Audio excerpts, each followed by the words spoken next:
Okay, I got 6:30, so we'll go ahead and call this meeting to order. And the first thing we're going to do is an audio check. We are trying a kind of a rig system here where we're patching in through the existing audio panels of the town hall. And so if we could get folks online to let us know if they're coming through clear and loud enough, we'd appreciate it. Todd, if I'm understanding, you're doing an audio check and it is very faint. I'm probably hearing every fourth word, maybe. It's very poor quality. Okay. Todd, Paul here. I can hear you. It's a bit muffled from your first audio check, but still understandable. Okay. It might help does this help if I move closer to the microphone? Yes. Yes. Yep. I'll just have to remember to get close to the phone. Okay, anyone else on Zoom having any audio difficulties? No, Todd, this is Joe. Thank you for your efforts. Vast improvement over the trustees meeting the other night. Okay, appreciate it. And hopefully, as we kind of learn things, we can get a couple of little pieces of hardware and make it even better. You still sound kind of throaty, and I think it's your voice maybe rather than the equipment. Oh, okay. So, moving on to item number 3, additions, deletions or corrections to the agenda. I do have one correction, and that is under item 8, B as in Baker, land use code rewrite. The items that were included in the packet are actually pre-decisional. And so we need to send those in to the attorneys. And so we'll go ahead and we need to strike item number 8B. And then for the commissioners, September 24th is the deadline for getting comments into the attorney. So right now, those are what we call pre-decisional documents, and we can't take any action on it. They need to be reviewed by the attorney as well. With that, I'd entertain a motion. Todd, this is Paul. I move to approve the agenda as corrected with the deletion of item 8B. Second. Been moved and seconded that we approve the agenda with the deletion of item number 8B. All in favor, say aye. Aye. Aye. Any opposed? Motion passes.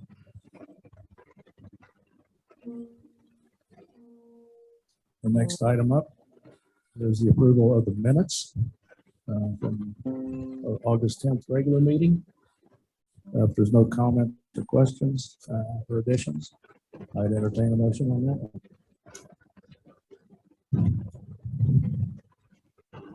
That is Sean. I move we approve. Sean? Second, this is Paul. Okay, thank you, Paul. It's been moved and seconded that we approve the minutes of August 10th, 2021 regular meeting. All in favor, say aye.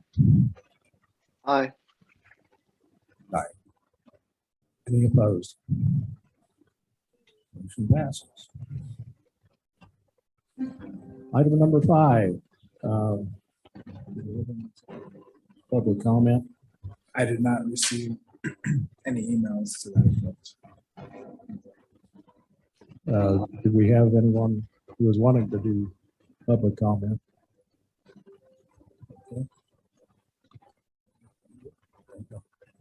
Okay, we do not have anyone wishing to address us in public comment. So we will go ahead to item number 6. And the first item up is 6620 Pine for a deck application. And we'll go ahead first with the staff report. Can everyone see this, my screen, by the way? Okay, so we have here a application for a new deck at 6620 Pine Street. The applicant, Matt Swanson, is on the call today for any questions. This is on behalf of property owner Kelly Chrysler. It is a removal of the existing 4x8 deck, replacement with a new 8x12 deck in the same location. The summary of materials is there on your screen, as well as details on the support posts.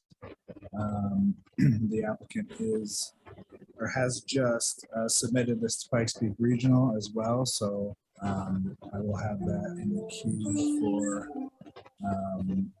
for tracking and approval that way as well. We can see here the zoning is the 20,000 square foot single family residential with the setback requirements there on the screen. The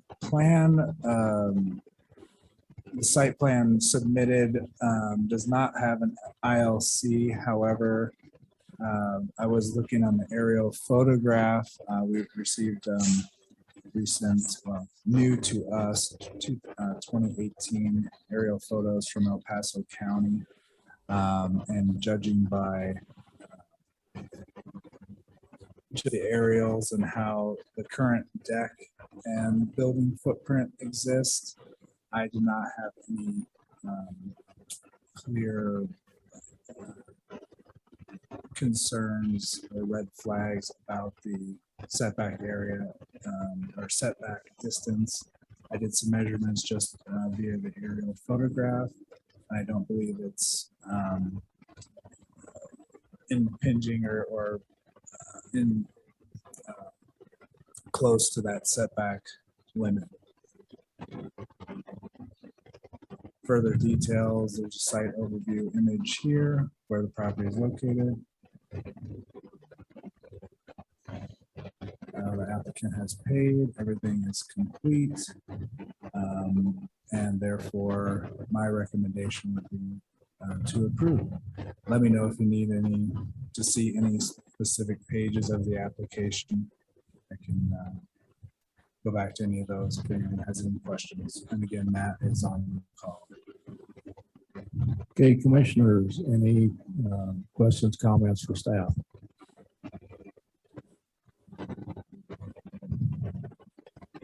I do have one question. Usually we required at least location of the property markers. I'm not seeing that in the package.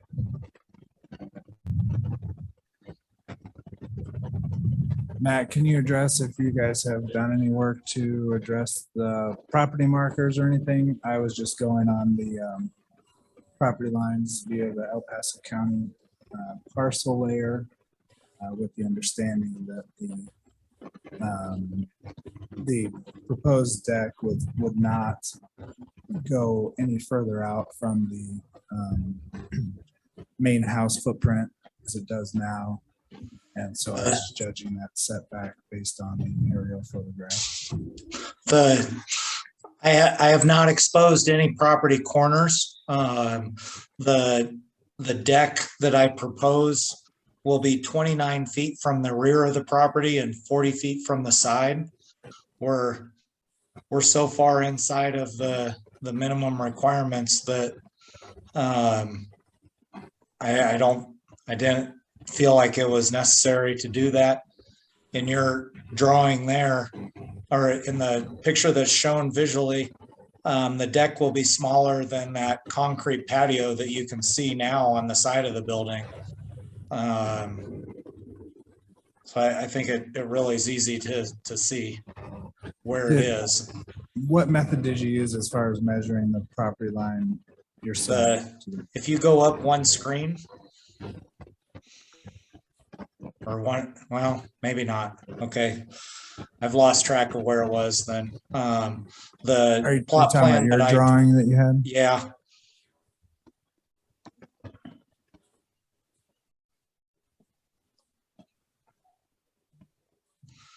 So I got this drawing from the county assessor's office. And if you scroll up just slightly more, it shows there is a scale on the property. Just a little bit farther up. There we go. See the 50-foot scale at the bottom.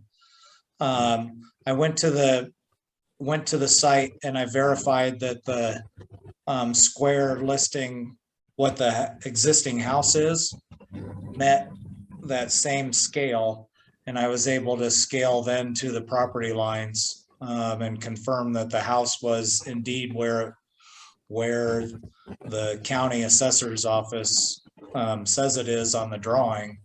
And then I drew the new proposed deck in the same location.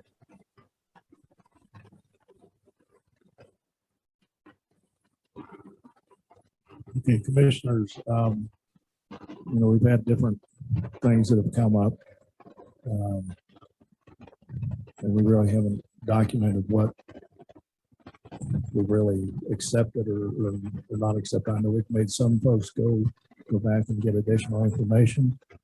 And then others we've felt comfortable even with like some of these older ILCs. So I appreciate some thoughts on the acceptability of what's been presented.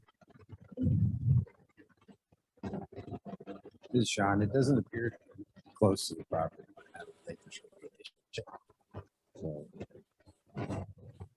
if it was something that would be a question, perhaps, but this would be an issue. Okay. Other commissioners on Zoom, you concur? Yes. Yes. Okay, do we have any further questions for the applicant? Would the applicant like to make any additional statements? No? If not, I would entertain a motion.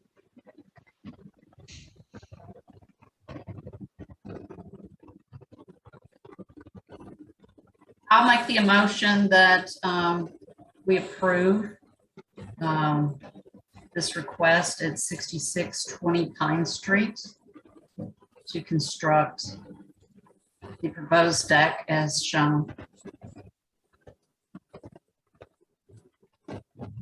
Do I have a second? Paul, second. Okay, it's been moved and seconded that we approve the deck application for 6620 Pine. All in favor, say aye. Aye. Aye. Any opposed? Lamar, I didn't hear if you did an aye or nay. Aye. Okay, thank you. Your motion passes. Thank you very much for your time. Yep, you bet. Thanks, Matt. I'll look for your plans on the regional building and stamp them that way. Great. I submitted them in the application earlier today, so you ought to be able to see it Okay. probably tomorrow after it uploads. Okay. Thanks so much. Have a good evening, everyone. Okay, thank you very much. Thank you. You too. Okay, moving into our old business. Item number 7, 11070 Belvedere, the remodel. We'll go ahead and proceed on with staff report on this. Yeah, so I believe you guys saw this once before, Planning Commission on July 13th. It lacked a comprehensive site plan with a significant lack of measurement, building measurement was the main thing that I noticed, but also commission noticed and required some letters from the trustee ownership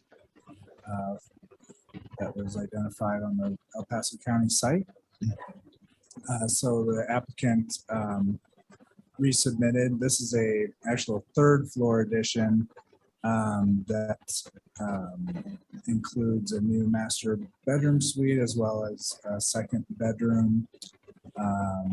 Some details there on the screen for you to look over. Did note no change to the footprint, so therefore the setbacks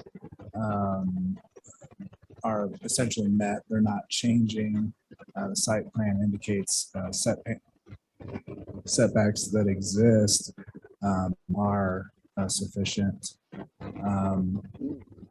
The one note, the siding there, the wood siding to match color scheme of the existing dark red and brown, metal roofing. The developer basically has said that they'll be choosing from basically earth tone colors as specified by code. The building height was added to the plans. The building height is 33.5 feet from the lowest first floor elevation, therefore under the 35-foot max building height limit.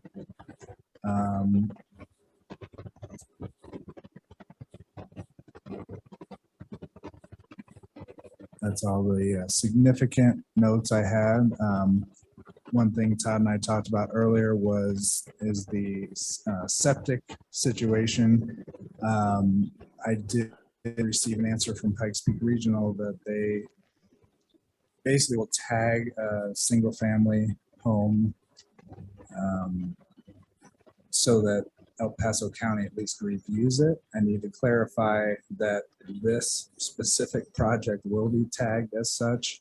I may change my recommendation slightly just to, if planning commission decides to approve the project, maybe make it conditional on a septic approval from El Paso County due to the additional bedrooms.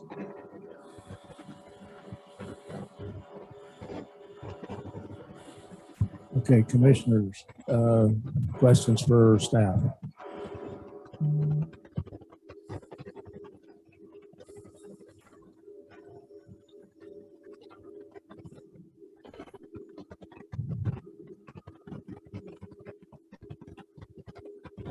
Okay, is the applicant here and would they like to make a statement?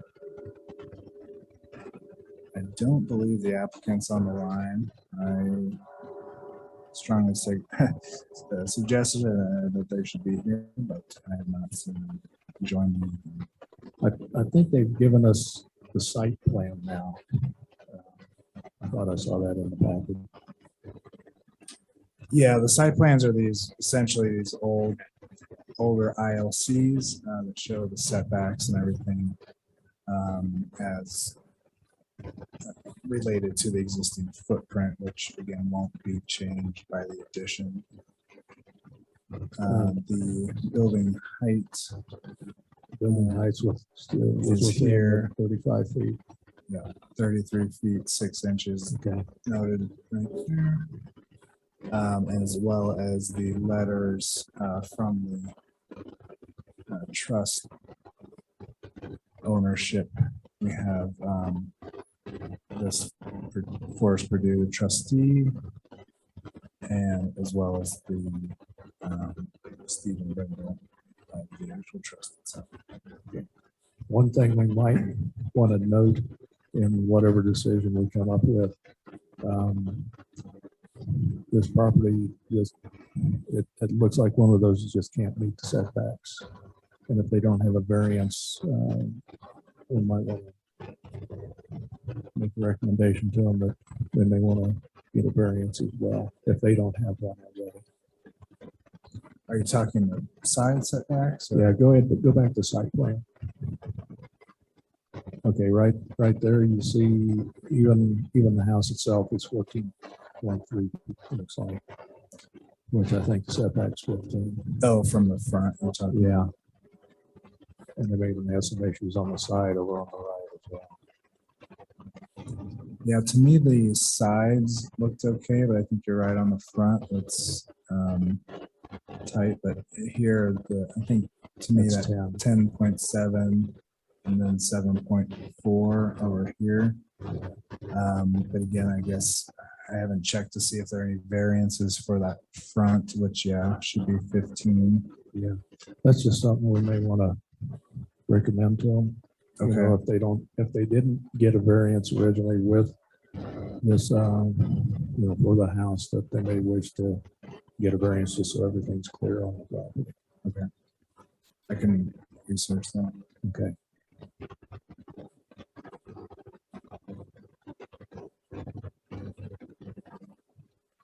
So commissioners, any more questions or comments?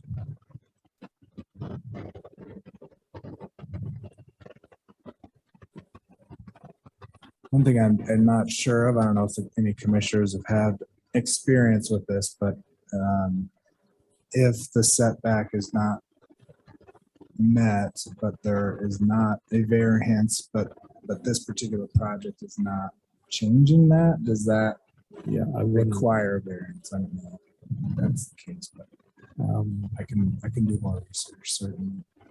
I think as long as I would have to research the code again myself to get that answer. I know if you change usage, then the answer is yes. But if you're not changing usage, I'm not sure the answer. I know we can allow what they call non-conforming items, and we can continue to allow non-conforming items. But, with some of the issues that we run in the properties around here, I'm wondering if it might be a good idea for them to get a variance to have that in the documentation. See, the mayor's not in there. Yeah. We want to make sure we're doing as right as we can for folks when we're updating the properties. So maybe the best course of action is to delay this until next meeting, perhaps? I don't know, as far as the architectural plan review, I don't really know if there's that many issues with the architectural plan review. There's no grading or zoning or erosion control. So as far as actionable items for us, I think we could potentially even go ahead and approve this the way it is. It's just, I think we probably want to make note, Advise them to advise go them variance. to get the variance and also the septic thing. Right. Yeah. Well, we could, our planning commission could approve it conditional on that, but then we can still advise the customer to go the variance route. Yeah. If the other commissioners, I think if you agree that, I entertain a motion on those lines. Todd, are we gonna have to revisit it after they get the subject, the variances, or? Well, the variance is actually kind of a separate deal. Really, this is more just the architectural review. Okay. And so as far as specific items, and this is no change in footprint. So to me, it's kind of out of scope for the current, what's on the table for approval. But I'm just one person, so if others feel differently, please let me know.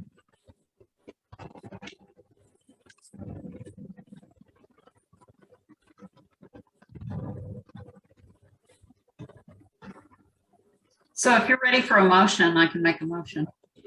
Yeah, we're ready for motion. I move that we approve this architectural and zoning application for the third floor addition at 11070 Belvedere Avenue, conditional on the El Paso septic approval, and advise that the owners get a variance for the area in the front. That's a little short of the minimum.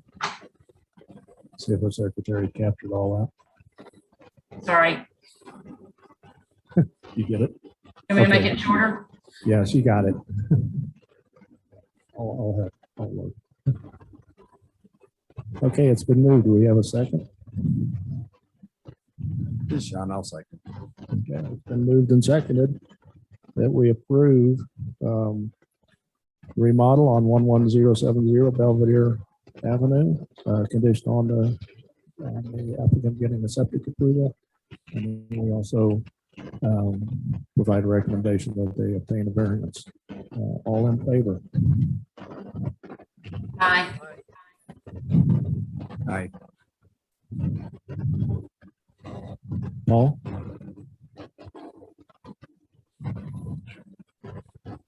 Aye. Did you go aye? Okay, aye for me too. Motion passes.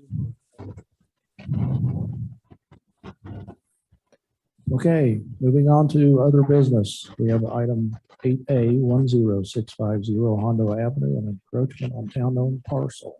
And we'll go ahead with the staff report on that one. All right, so this is a real mess. The realtor Liz Snow Wheeler is here, and she is representing the Bear family trying to sell this property at 10650 Hondo. When they did the ILC for title work, revealed a significant encroachment of the Bear house onto this parcel here, which is owned by the town.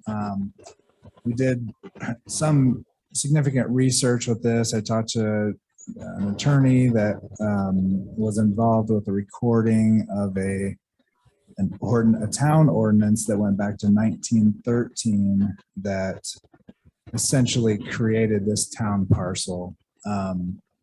Initially, I thought that that 2006 recording of the 1913 ordinance maybe created this problem, but which is why I included the history of this deed 209410. However, upon further research, and all this land swap that happened back then was essentially to maintain town access to the right-of-way here that exists. So this right-of-way exists between Belvedere and Hondo. And so this kind of rectangular vacated alleyway here was essentially swapped. This was originally a town right-of-way. Back in 1913, the owners of this parcel here swapped this land for this portion. It's basically the north 15 feet of lot 65 here. So this lot 65, north 15 feet, was basically deeded to the town by those owners, and those owners then received this vacated right away from the town. All that to say that I believe the town has wanted access to this right of way between the two streets. So there's some question as to whether the town really needs access to that or not. There's also a question about whether any utilities needs access to this right-of-way area.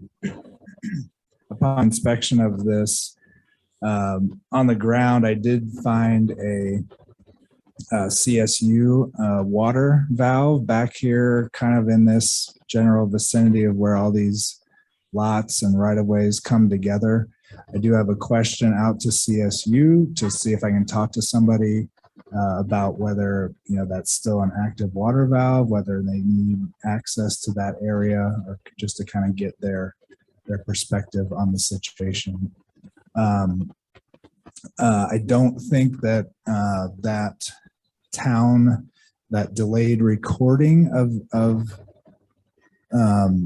that deed really affected the situation, because the Bear parcel throughout all the documents I've seen has always been referred to as lot 1 of, I believe, the 3rd edition of Green Mountain Falls. So actually this boundary has not changed. So there would have been a problem regardless, but you can see here, this is the most recent ILC that was done that clearly shows a significant portion of the house goes into that town-owned parcel. So in order for basically a good sale of this real estate to occur, something needs to be done with this town parcel, or or via an easement. So basically the two options that I've seen are one, either the town agrees to sell this parcel, that north 15 feet of lot 65, to the Bears, or do some sort of land swap that I think I have a representation of here, shown on the screen here. So this is kind of a conceptual land swap that the surveyor that Liz worked with came up with an idea of, the city giving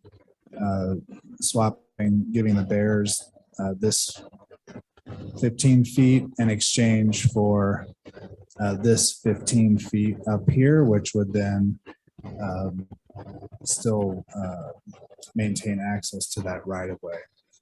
One problem I see here is that this cutout, from what I can tell, or this notch up here, is basically due to the neighboring house and how it sits.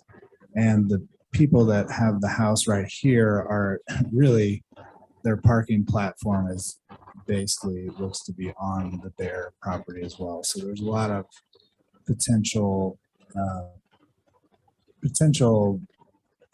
property disputes there. Although in any case, obviously a survey would have to be. So in both processes, whether the Planning Commission thinks that an easement is the best approach, the easement could essentially be granted. My understanding would be the easement, if the Bears purchased this southern parcel here, an easement, as part of that deal, an easement then could be granted back to the city to maintain access through that to this right of way. But in any case, whether the Planning Commission thinks that the easement route is best, or I'm sorry, I misspoke on that. So the town could sell this parcel, or the town could grant an easement through this parcel to the Bears that would essentially restore the validity of where their house is with that easement, so that then they could have a clear title search. So in any case, whether it's granting the easement through this parcel or selling that parcel, there's a few steps that have to be followed per code. Basically a initial presentation to the Planning Commission, which I think we can consider this as we've identified the problem parcel, and we know a couple of options to remedy the situation. Once the Planning Commission makes a decision on perhaps the best way to go, then the Bears would need to engage then with a surveyor and with legal representation to draw up a formal proposal then that would be brought back to the board. Yeah, and we would to- actually need to define what we need in that formal proposal. Right, exactly. And then that would then be brought back to the board for a final decision, essentially. Yeah, it's a two-step. Step one is a concept plan. And then step two is, the details of the formal plan.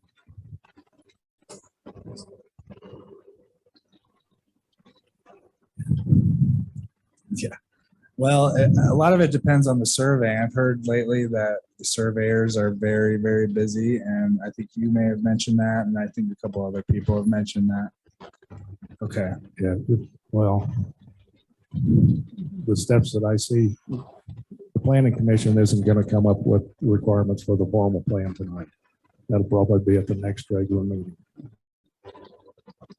And then once you get the formal requirements from the Planning Commission, then it's up to you then to satisfy the formal presentation type stuff. So that may even be another meeting now.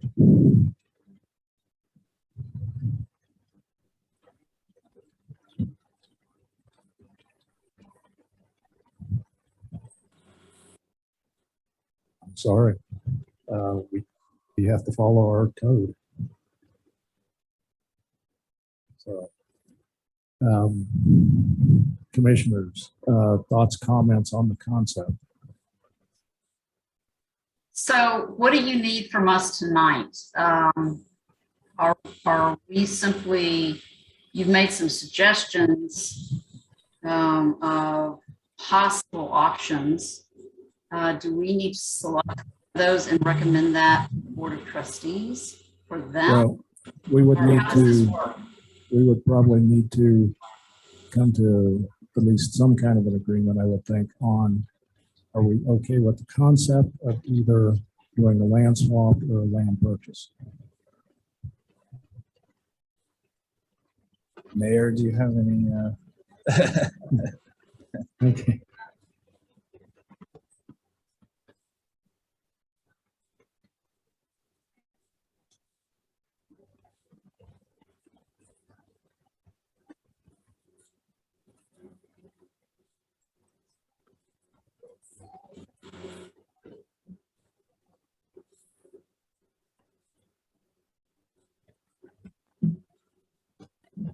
If she's saying anything, I can't hear it. Give me the mic. So people on Zoom can hear you. So traditionally, with this town, when a building sits on someone else's property or on town property, the town usually wouldn't sell a 15-foot by whatever length piece of property, but they would consider selling whatever it takes to clear the title. So essentially, the property that the town, the house sits on, it would be a third option to consider. Just enough to clear setbacks, basically, or to make it viable in that way? Madam Mayor, does this, let's say we did that, does this leave enough room for this to be a viable use for the city as a throughway or whatever is the original? Currently, how things are looking as far as town right-of-ways, we all know that a lot of right-of-ways are going between a lot of our homes and we see them as unbuildable. However, Trails sees them as something that's useful. So the town has been hesitant to block off access to public lands that could eventually be public trail. So that's just another consideration that the Planning Commission needs to grapple with. So the idea of just granting an easement for the house to sit on this part of the property and yet the town retains this easement, does that solve the problem or not? You can always consider an easement. The problem with easements in a property like this is sometimes changing title, changing ownership. Not all banks are going to look very favorably on an easement. Also, as town governance changes and employees change, not all the time, if easements aren't recorded correctly, do they keep up with that? And that's also a problem for homeowners. Code does also stipulate that there shall be an annual fee charge. I don't know if that's ever waived or whatever, but how do you transfer that to the new ownership is a potential, a complication as well. Yeah, I've never heard of it being waived. That's Yeah, I've It's a never heard of it. law. I'm actually personally, I kind of like the land swap idea, but we could, as part of the concept, we could consider all three options. And then we could come up with a formal plan that would address all three options. And then basically draw up all options based on legal descriptions and then bring all options back to Planning Commission next. Yeah, we would have to satisfy what's in, what all the basics in the code, but then on the three options, we could say, what does the town need for each option? For instance, the land swap, we would need to confirm that there's nothing underneath.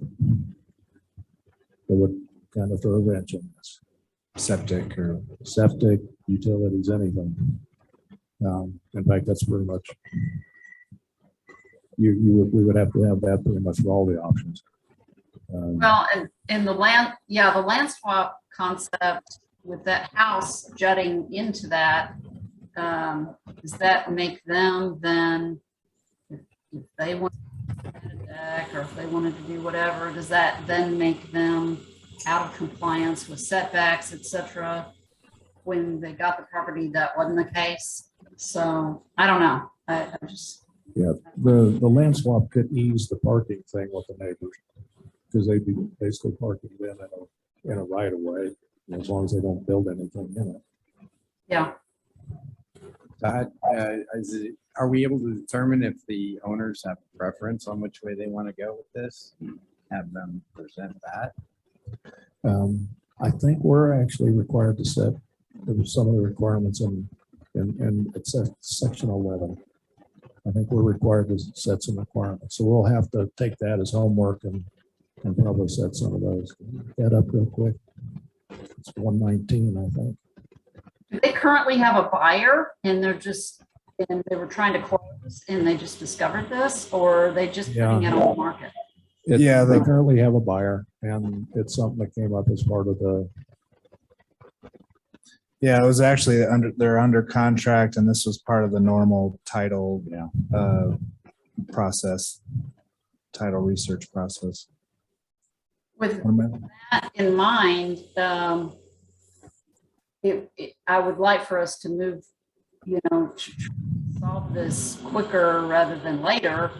I don't want to just put it off to where we're probably going to end up anyway. When somebody's trying to sell a property, but we want to do the right thing. So I just don't know that putting together a plan and then having to look at it again helps anybody. Yeah. Presentations, does it have a second? To include the formal submittal requirements from step 2. I'm gonna do this.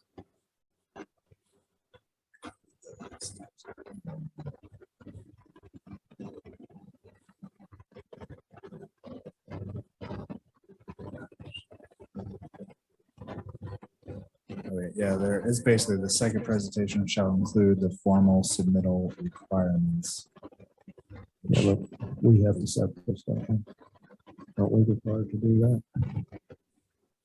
That's what I was wanting to pull up 118. Right, and that would be like the application for everything, the legal description. If you could have someone draw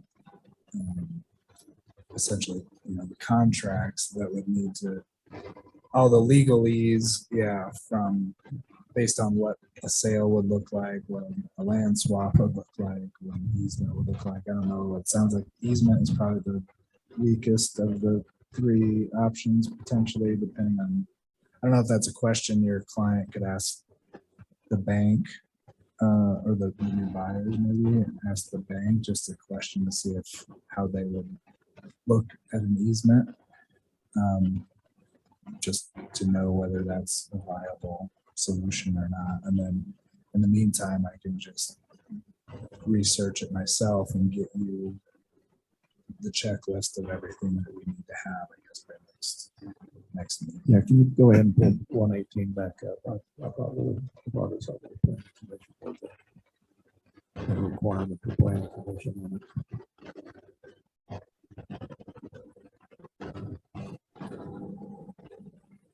Basically, the planning commission gets the formal submittal, and then makes its recommendation to the board, which has the final.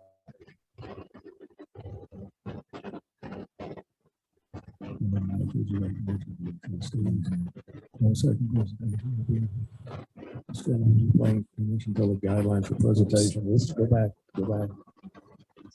Just trying to blow it up. Yeah. There. That's the,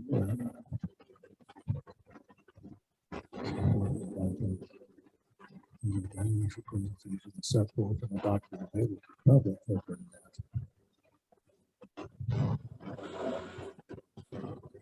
So we got to publicize that.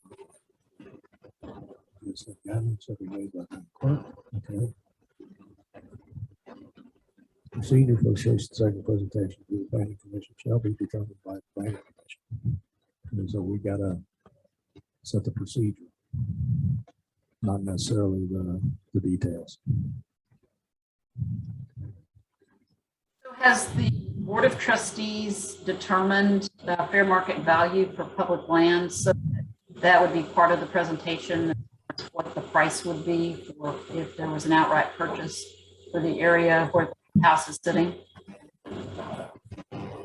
Mayor, do you know if the board has done this recently? Determination of, is that something that's regularly done or just on a as needed? As needed. I mean, I did some research, but obviously, I don't know, Liz, if you're more, you've got the MLS access and all that, you might be able to help determine that maybe to facilitate, and if you can, yeah, I think this, this specifies shall be based upon the average square footage price of undeveloped but developable lots located within boundaries of the town. I don't know if there's any recent sales that match that description. I did see one in Manitou. I don't know if that's probably a little higher. I don't know if that's There was a lot recently sold on Hondo, very recently. just a lot, a developable lot. Yeah. Okay. Yeah, I don't know if this would be considered a developable lot, 15 feet wide. Well, I mean, it is, it's developable, I think, in the fact that it completes a developable lot. I mean, if that 15 feet was combined with the north parcel and made this all one, clean titled lot, then that's essentially the value of a developable lot, I guess. In my opinion. So it sounds to me like, yeah, go ahead, Sean. Well, like the mayor mentioned, if we could just determine how much that would make it legal, maybe that would be a better option for the seller. There was some mention of wanting to,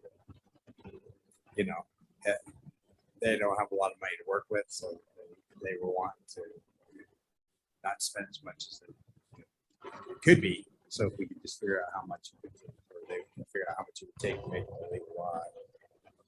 I'm just wondering if it's segmented out, is any of that valuable to the town anymore? I mean, if you cut it in half or cut it, to the east third, if only the east third of that strip is remaining, does that have any value to the town?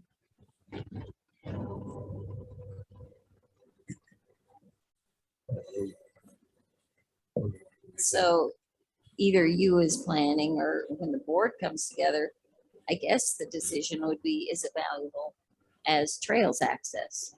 Is it still valuable as CSU access? So it's not really, does the town see it viable as building a road, because we have lots of lots that probably will not become roads. But is there a reason to have it for fire break? Is there a reason to have it for parks and trails? I have not seen it, so I wouldn't be determining that today, but it is something that the town would consider. We need to. So getting back to the kind of basics, it sounds like all the commissioners are actually okay with the concept, with the basic concept based on 3 options right now. Am I getting that correct? Yeah, I agree with that. Okay, we should probably make a motion and have that approved, that we agree with the basic concept with the three options that have been proposed. And then, once we agree to that, then we can move on to trying to work out details. Wouldn't it be tabled until they make the presentation of the concept? Well, it's just that we set the procedure. And so, yeah, I suppose we could table it until they could make the presentation with the three concepts. I would think we'd want to identify critical things for the town for them to address. Yeah, the owners working with town hall. I think what we need to specify utility conflicts, septic, anything like that, that needs to be Anything shown underground. in an ILC, anything on the ground that could be potential conflict with any scenario, I guess. It sounds like from what I'm hearing, they also need to check with the Trails and Parks and Recreation Committee regarding potential future use. I don't think it's necessary that they also involve Parks, Recs, and Trail. I think that's an extra step for the homeowners. I think that's more of a decision of what is the town's philosophy about keeping public property for those purposes. I just thought it'd be good to address that because it sounds like that's a question that the Board of Trustees is going to have. And if they can include that in their presentation, it might speed things up. Yeah, so to me, as a planning Staff commission, address that? I would think we'd want to address that as a planning commission. Paul, were you trying to say something? Well, yes, basically, that same point. That seems like something that I agree with Lamar. It's something we should address, but perhaps staff could address that. Approach the Trails Committee, see if there's any proposed use, and then we provide that information as part of the proposal, but we don't put that requirement on the homeowner.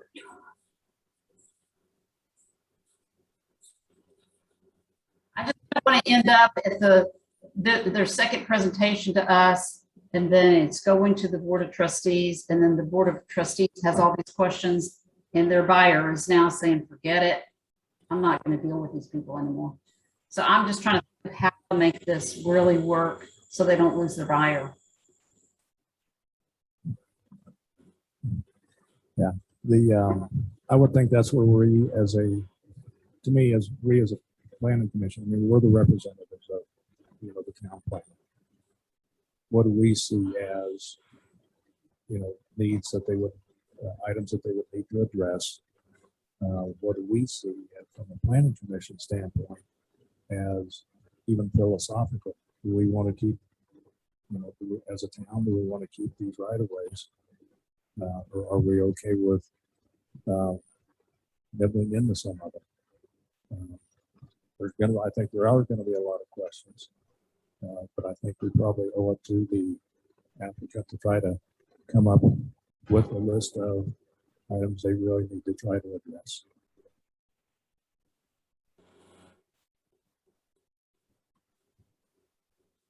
I'm just thinking, I don't know that we can totally define that now, but I was just thinking that I can research it and come up with a list that then could be possibly approved by the planning commission. If the planning commission is, I'm just thinking of how to speed it up for them. If the planning commission would be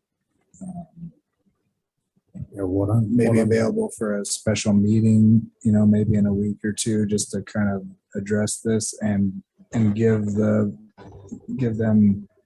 a faster kind of answer so that then they can, I don't know what the timeline, just speed up the timeline for them. Yeah, what I'm wondering is if we, as individual commissioners, can send you our thoughts, you compile them, and then you go with the applicant. That would mean we would not be meeting before the compiled list went back to the applicant. But if we just gave you all of our thoughts on it, here's the things that need to make sure they address.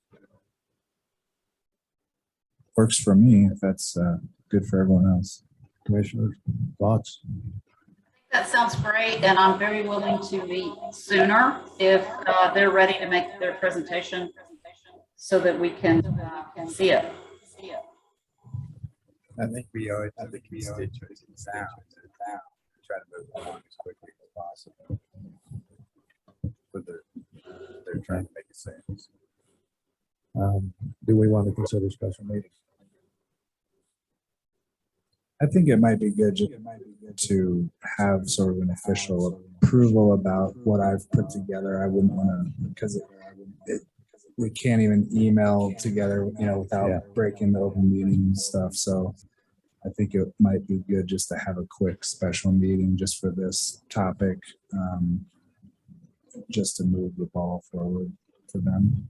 Maybe, I don't know if we want to set a date at least for that. So that I have a deadline, we all have a deadline to complete it.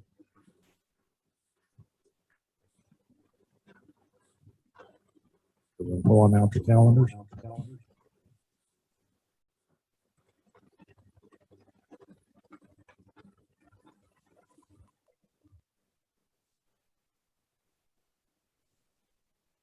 Target something like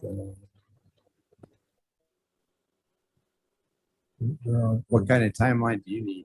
Yeah, I think? that's, If everyone can comment back to me pretty quickly, I think I could get something together within. I'd hesitate to say a week. I would be comfortable with 2 weeks for sure. Just because I'm part-time and things move pretty quickly. If that's reasonable, we could do maybe the 28th, or if commission wishes, we could do sooner than that. I'm good for 28th. If you want to shoot I'm fine for the 28th, and if you pull everything together more quickly, we can always, I guess you can check with us individually about a different date, but the 28th is fine. I'm available on the 28th as well.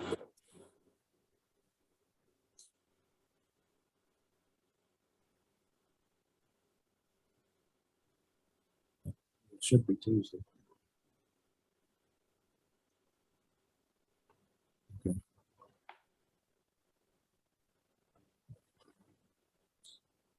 I think that's safe time-wise for me. I hesitate again to say a week. I think 2 weeks is definite. A week might be pushed. And I will push to get some response from CSU as well. And Liz, do you have any ILCs or anything that might show the septic, or we might be able to get some records from El Paso County? Okay.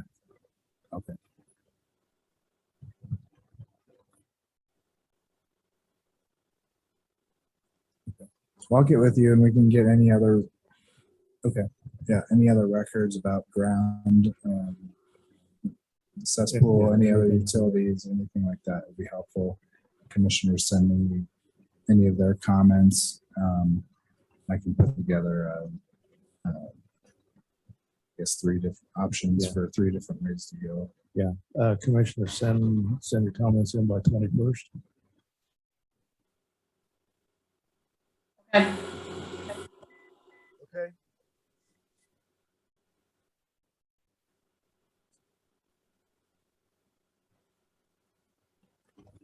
The first one.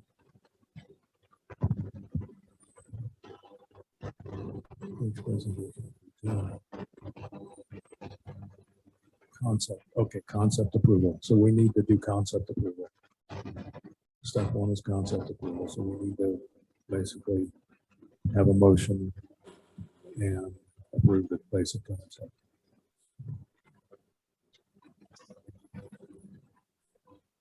Yeah. Well, Hey, basic concept with 3 options. On mute, Nate. Go ahead, Lamar. Oh, I just said Nate's on mute. I can't hear what he's saying. Sorry, I was mumbling to Todd. It was Okay. nothing. Yeah, we're mumbling between us. Okay. So So you need a I will- motion. You need a motion basically to approve the concept of the 3 different options that Nate presented is an outright purchase of the section of the house that is over the line. Is that one of the options? Yeah, I think option. Hang on. Option, what was the first one you had? You had purchase, and then we had swap. And easement. Yeah, an outright purchase of just that 15 feet would be, Yeah. or some combination or some portion of that. I mean, I really think, I don't think it makes sense to break that piece up because either way you're disconnecting access for the town. I mean, I just don't think that that's, unless it's a significant Who knows? price situation, but I just don't think I don't think it really makes sense to split that 15 feet up, but we can, either way, that's the same scenario. And then the proposal then from from the residents would be, maybe they say it makes more sense for us financially to only buy a portion of that, but that's basically up to you guys to come back with the legal description, I think, on that. Okay, so option 1 is either a purchase, either full or partial, or so we have that be a separate option. We could do it as a separate option. Okay, so option 1. Four option. Option 1 would be full purchase. Option 2, partial purchase. I'm writing at the same time, so bear with me. Option 3 would be a swap. Option 4 would be the easement.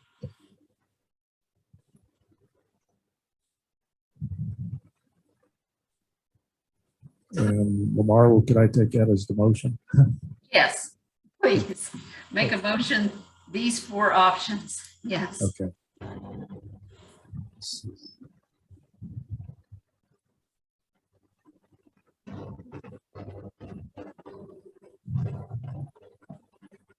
Okay, Lamar's moved. Do I have a second?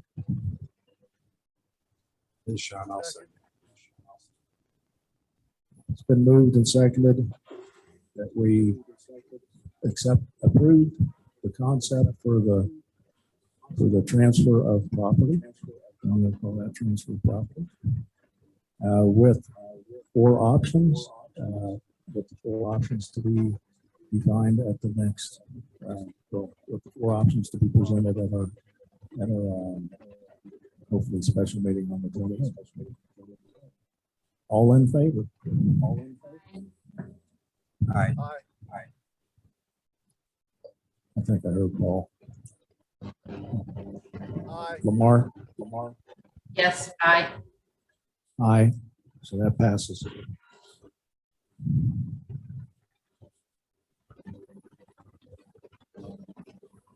Okay, we got some work to do.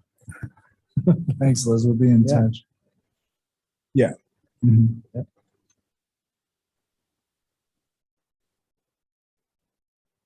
Okay, Sounds good. Yeah.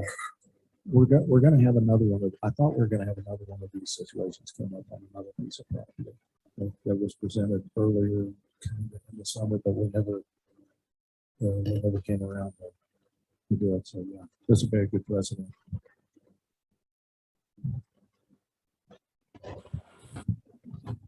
Okay. And you're welcome.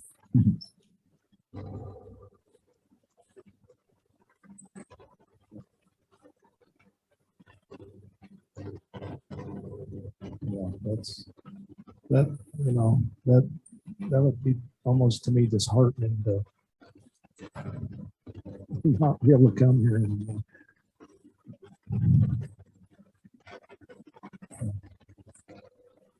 Okay, thank you, and thanks for your patience and having us work through it. Appreciate it.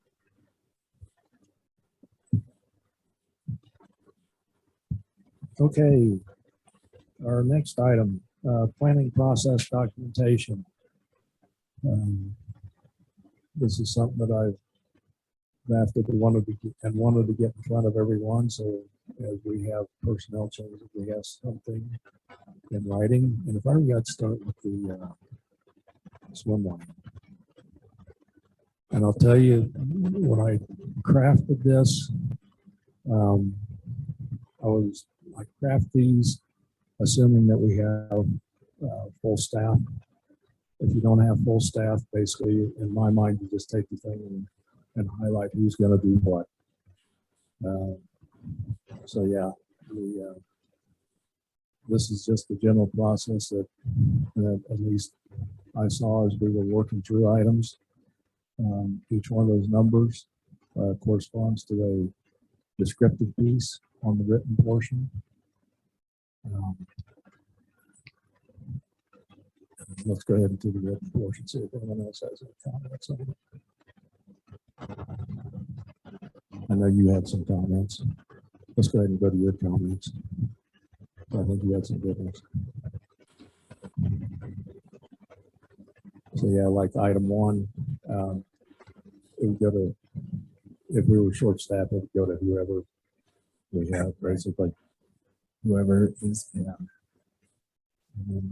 Yeah, and I just mentioned the tracking system now. I just have a spreadsheet and corresponding file folders where I just kind of gather all the information. Once a project has complete documentation and payments, then I can basically just move that folder to the current planning commission agenda folder, meeting folder, I should say.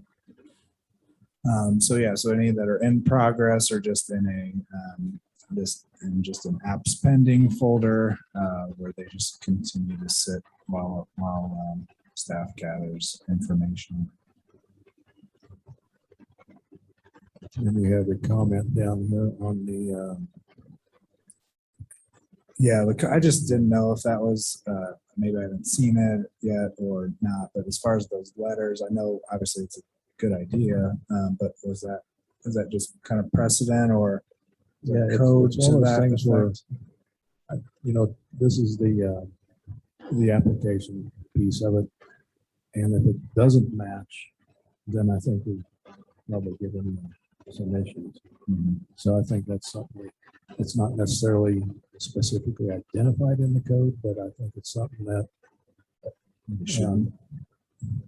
it should be, or is it just something that we can't proceed forward with until we actually have? And I kind of see it as something we can't really proceed forward with unless we actually have the written authorization from the actual property owners. And I can ask Nina about that in my comments to her and just make sure we're covered. I think that'd be a good idea.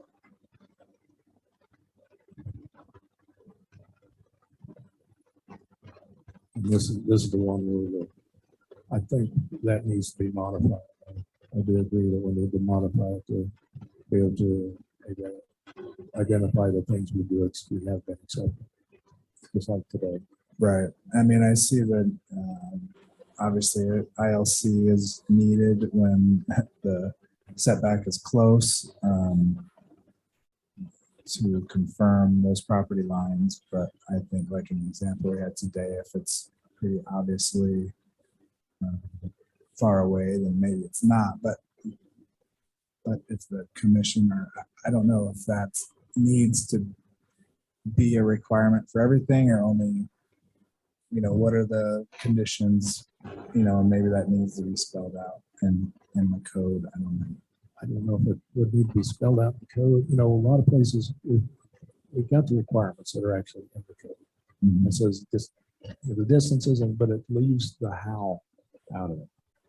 And it's something where we can always say, give some recommendations on how you can meet the code. 1, 2, 3, 4, that type of stuff. Different options for them to research themselves and provide proof. Because like I say, every time someone comes in with at least an ILC, I see things just sail right on through.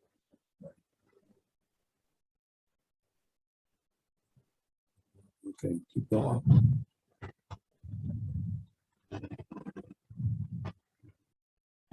This I just commented just because the architectural review and the development plan requirements, they have a lot of things kind of as a checklist, which is good, but certain projects don't really, some of that stuff's not always applicable to some of the smaller projects. So I just didn't, just asking the question. But I think a lot of that will be answered by Code rewrite. is rewrite and making a lot of things more administrative, administratively dealt with versus committee. I wrote this based upon our existing codes and the language in it. So yeah, right now we kind of have to look at a lot of things that, you know, when I look at a planning commission, okay, do we really need to look at every deck and every fence and whatnot? That's why I was kind of maybe pushing on the rewrite to have a lot of things be administrative.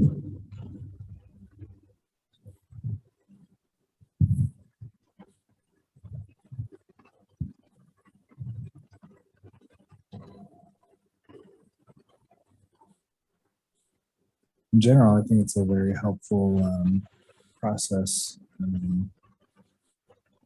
detail for sure. And it's helped me as I've started. So I think it's really good to have, and I appreciate your work on it. Okay. Keep going. Oh, I was just wondering that. what you meant.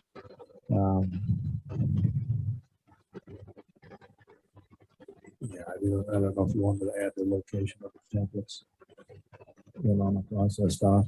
Oh, I see. Okay. Yeah. Gotcha. Yeah, I can do that. Okay.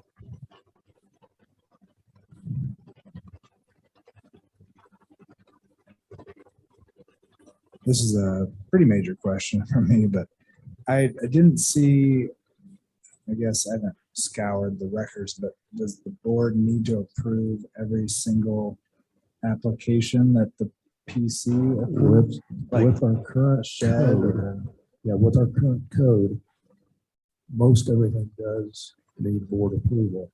There is, I can't remember what the exception is on that. There is an item that we can do on our own. I can't remember. I'm just blanking. Excavation. A what? You can do excavation. Excavation. Yeah, I was blanking on that one. I knew there was one, but I couldn't. It was, okay. Oops.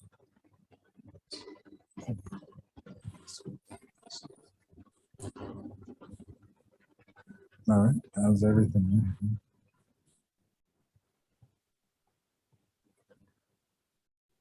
Commission comments. I'm totally agreeing with pretty much everything Nate's commented back on, and I can update this and modify it.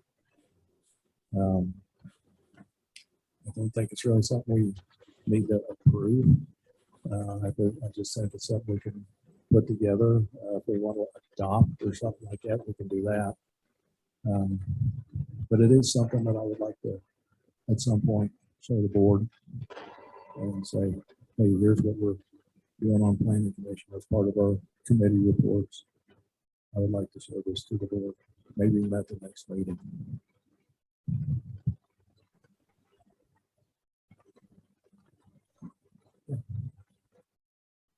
You know, any other discussion on that item? Okay, our next item is our housekeeping announcements. And I was made aware today that we need to make sure we have residency for all of our members of boards or committees that are quasi judicial in nature, which we are. We need to make sure we have residency documented for all of us. That can be done with tax forms, car registration, voter registrations. I think what they require is 12 months minimum in in the residence, full-time residence. And I think they also require that, if it's somewhere you're moving, then you're not supposed to really be on quasi-judicial committees and boards as well. So one of the things I'd like for us to do is to bring in our documentation that shows our residency from all our commissioners. And if you could get that before our next meeting, then you think everybody's seen it. Okay. Before our next meeting, I'd appreciate it. And just get that in the Nate, and I think you probably make copies or whatever. Let's see. Todd, can you provide us with the various documents or whatever that we need to provide? It's different things. My understanding, it can be like tax forms, voter registration, car registrations. I would suggest bringing in 2. We might be able to use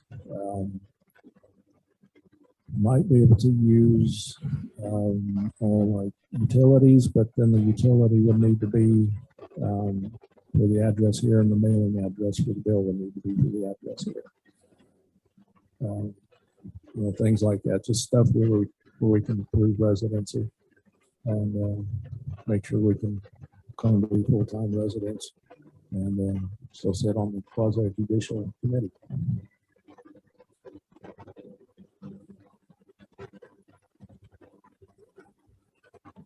Well, if there's a 12-month, there is a 12-month thing in it, but without having that in front of me, I get a little hesitant about trying to quote it. But yeah, I think the intention is we really wanted people who live here full time. Yeah, that's going to be kind of challenging, especially when you have folks that, if they're moving around and in different places. So,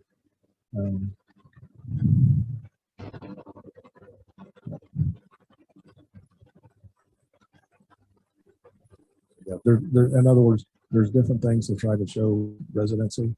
I think they are trying to define it with the code rewrite a little bit better. But I think the attorneys have contacted at least town manager and said, hey, we need to make sure the folks here are full-time residents. The issue gets to be if someone is determined not to be, and if we had a close vote on something, then does that actually negate the act? That's what it explained to me as the issue with it. Yeah, we don't actually do actions, though. We just do recommendations. We just do recommendations, but yeah, we're still considered quasi-judicial, and if based upon our recommendation, an action is taken, then we could that could kind of make a mess of things. The other thing I was asked to bring up, getting back on code review, September 24th, deadline for our first installment. And that needs to be into Nina, send it to Nate, preferably before that, so we can get it into Nina by the 24th. Do we have any other housekeeping announcements?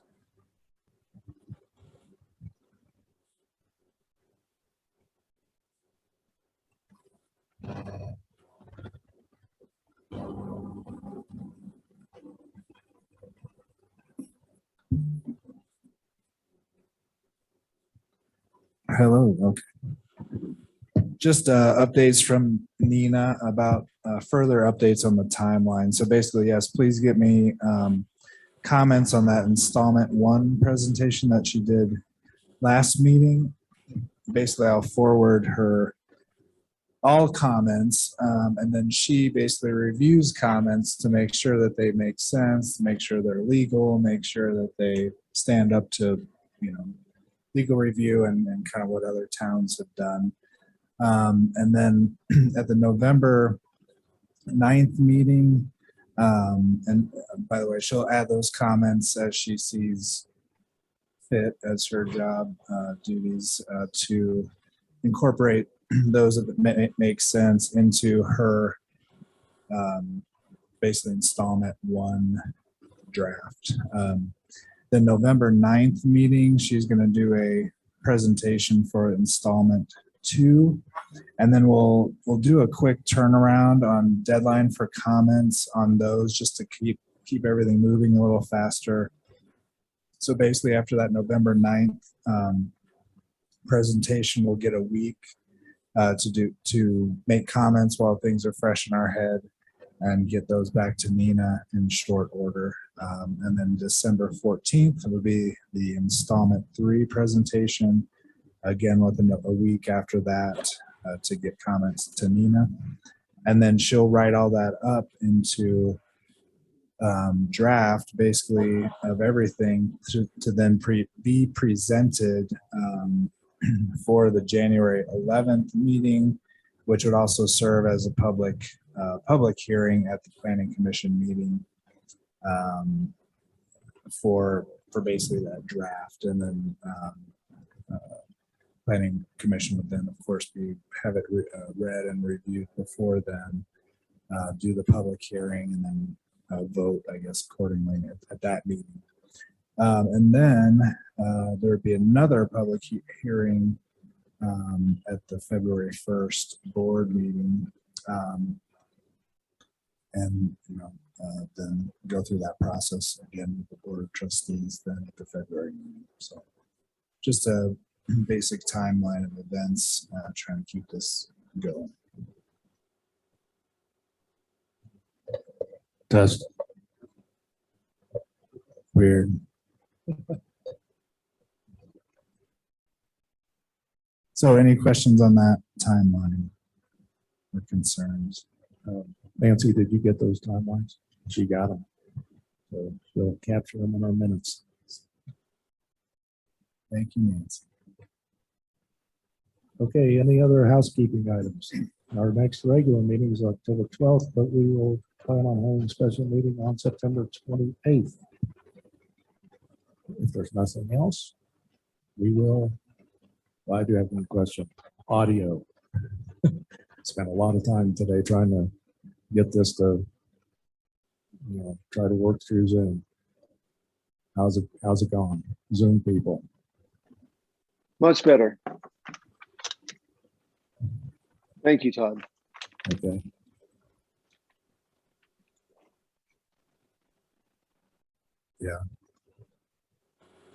Yeah. Well, there was some defective, well, not defective, there were some devices that have been tried. So yeah, all the microphones work now. We have obviously an extra one for the desk here and up there. I can actually put in more. We have more equipment back there that I can put in there. Yeah. So yeah, and there are things that we can do to make it better. This is just my patch job, and so we can get a little $30 to $50 happy box where you can actually use a much better computer other than this boat anchor I'm trying to use. Yeah, that's just a little audio converter. And that way I can make it better. We can get real cable instead of this little thin stuff I've got. And we could make it semi-permanent as long as it's working. Wrap up. Nancy's telling me to wrap up. If there's nothing else, we adjourned. Time is 7:54.